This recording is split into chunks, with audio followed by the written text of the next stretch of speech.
Daniel Simonet, bonjour. Vikash Dorasso, bonjour à vous. Bonjour.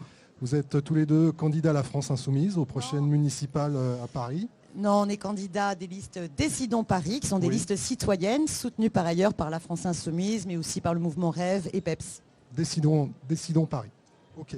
Alors, vous êtes au Salon des entrepreneurs aujourd'hui. Vous allez à la rencontre de porteurs de projets, de gens qui sont déjà dans l'entreprise, qui la développent. Première question, évidemment, on a envie de vous demander quelle est votre priorité pour eux, pour ces entrepreneurs à Paris, plus largement peut-être en Île-de-France, pour favoriser justement la création d'entreprises et le développement de ces entreprises. Il y a une mesure qui me tient à cœur, c'est le fonds de solidarité qu'on voudrait créer pour soutenir les petits commerçants, notamment les commerçants aussi locaux, l'artisanat local, notamment dans les quartiers populaires.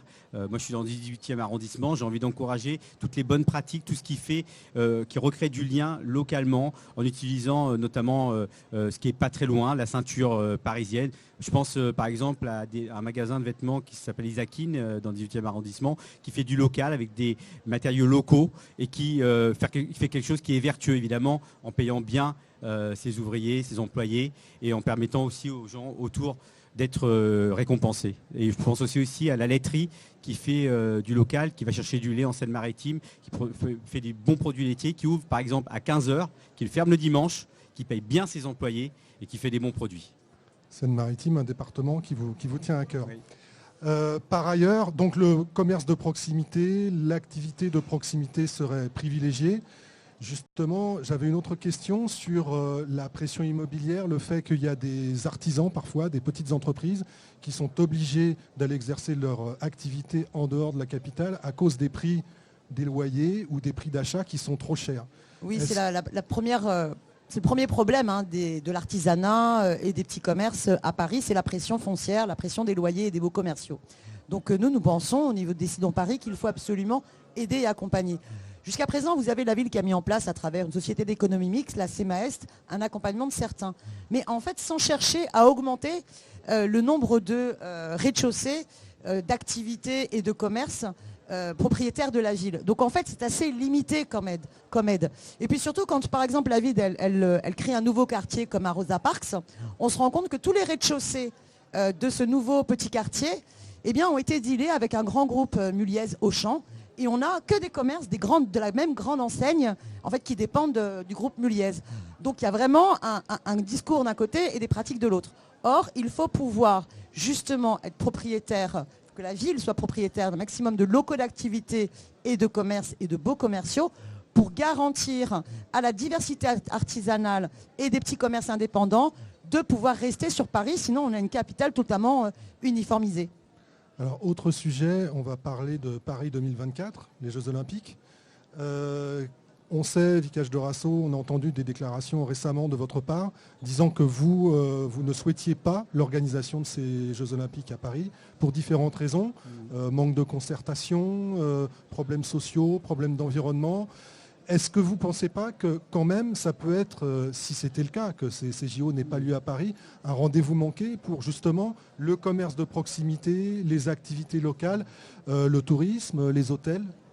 Moi, je pense que ça va être justement le tourisme, les hôtels, oui, mais pour servir des multinationales qui déjà s'enrichissent. Je pense que ça va bétonner, ça va faire monter le prix de l'immobilier, évidemment, et ça va assez peu, pas quasiment dire, pas du tout servir l'économie locale, tournée vers les habitantes et les habitants qui habitent la Seine-Saint-Denis notamment. Et je vois bien que ça va être un Paris 2024 tourné vers les multinationales, vers l'Airbnb, vers la Ferrero qui a sponsorisé les Champs-Élysées, vers Uber évidemment, et puis vers les grands hôtels qui vont se gaver. Donc voilà, moi je suis sûr que si on faisait vraiment des JO, une fête du sport, et tourné vers les petites bonnes pratiques qui pourraient se développer grâce à l'arrivée des JO à Paris, ça m'intéresserait. Mais là, ça ne m'intéresse pas. On va parler à nouveau de commerce avec la question des terrasses, des cafés, terrasses chauffées. Rennes a récemment décidé de fermer ces terrasses. C'est quelque chose qui est très très développé dans la capitale. Quel est votre point de vue là-dessus et quelle serait votre décision, le cas échéant, par rapport à cette problématique? Alors, Rennes ne ferme pas les terrasses. Rennes interdit de chauffer les terrasses parce qu'en fait, on chauffe l'air, donc c'est une aberration. Quand vous voyez l'urgence climatique, on a moins de 9 ans pour tout changer.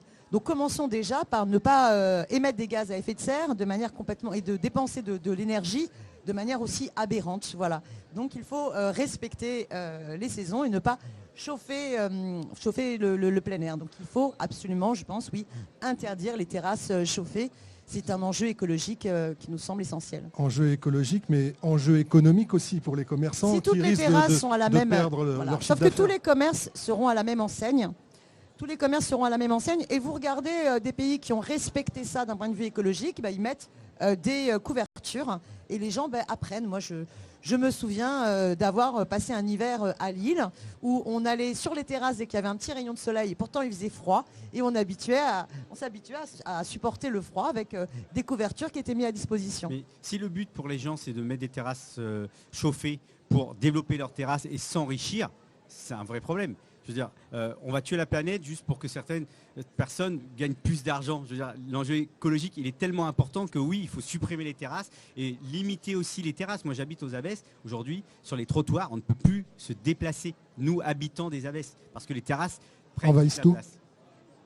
D'accord. Pour rester sur l'environnement, on va parler un peu de transport et de circulation. Éternel problème parisien qui ne s'améliore pas, on peut dire. Quelles seraient vos mesures en la matière, sachant que la circulation qui fonctionne mal, c'est un handicap, notamment pour les artisans, les TPE, les gens qui doivent se déplacer en voiture, qui n'ont pas le choix. Qu'est-ce que vous souhaitez faire en matière de circulation? Et je dirais, est-ce qu'il y a par exemple des tarifs préférentiels ou des zones réservées que l'on pourrait imaginer dans ce domaine pour les commerçants ou ceux qui sont à la tête d'une activité d'entreprise? Alors déjà là, encore une fois, l'enjeu écologique et la santé publique doit primer. Donc on sait que voilà, c'est terrible le développement de cette pollution. Et regardez comment fonctionnent par exemple les Pays-Bas. Les Pays-Bas ont réaménagé complètement leur ville depuis au moins 40-50 ans en faisant une hiérarchie, en préservant d'abord les transports de piétons, ensuite du vélo et des transports en commun et seulement après de la voiture. Résultat, le fait d'avoir réduit la place de la voiture dans la ville, eh bien, ça a aussi permis la fluidité. Et finalement, vous avez beaucoup moins d'embouteillages dans ces villes des Pays-Bas, donc il faut suivre ce modèle-là. Après, il y a la question aussi de la logistique urbaine et d'accompagner l'artisanat, le petit commerce sur les derniers kilomètres. Il y a une logistique urbaine à développer. Nous, on soutient une vraie bataille autour, par exemple, du tunnel des artisans, où là, vous avez un potentiel en dessous de Bercy-Charenton de 6 tunnels qui pourraient accueillir énormément d'artisans et aussi des cavistes, aussi des primeurs fruits et légumes, et qui peuvent par ailleurs alimenter Paris, les différents commerces parisiens ou petites entreprises parisiennes, en faisant les derniers kilomètres à vélo cargo. Bon, il faut développer cela. Or, aujourd'hui, la ZAC Bercy-Charenton va bousiller 2 de ces 6 tunnels et prétend compenser cela par de la logistique urbaine, dans des immeubles de logistique urbaine qu'on va chauffer l'hiver et climatiser l'été. C'est aberrant. L'utilisation de la Seine aussi, pour justement les livraisons, c'est quelque chose que vous développeriez. Alors ça dépasse la responsabilité parisienne, c'est pas seulement Paris qui décide, mais quand même, est-ce que c'est quelque chose que vous metteriez en avant? Oui, que ce soit le fret fluvial ou le fret ferroviaire sont à développer, tout en faisant attention à bien préserver la Seine comme patrimoine commun de l'humanité, et donc faire bien attention à ne pas bousiller les bords de Seine. Mais on s'est trompé de ville, on a construit une ville avec des routes pour que circulent des voitures. Alors qu'en fait, on a oublié qu'il y avait des gens qui habitaient là. On devrait tous être à vélo aujourd'hui, être à pied. Donc il faut très vite aller vers le moins possible de voitures individuelles pour que, évidemment, les pompiers, les policiers, les taxis puissent circuler et aussi les livreurs. Mais il faut savoir que la catastrophe écologique est là, en face de nous. Et qu'est-ce qu'on veut faire? Soit on l'affronte et on change de mode de vie et de mode de consommation, soit on va dans le mur. Je vous remercie tous les deux et bonne suite de visite sur le Salon des entrepreneurs. Merci beaucoup. Merci à vous. À bientôt.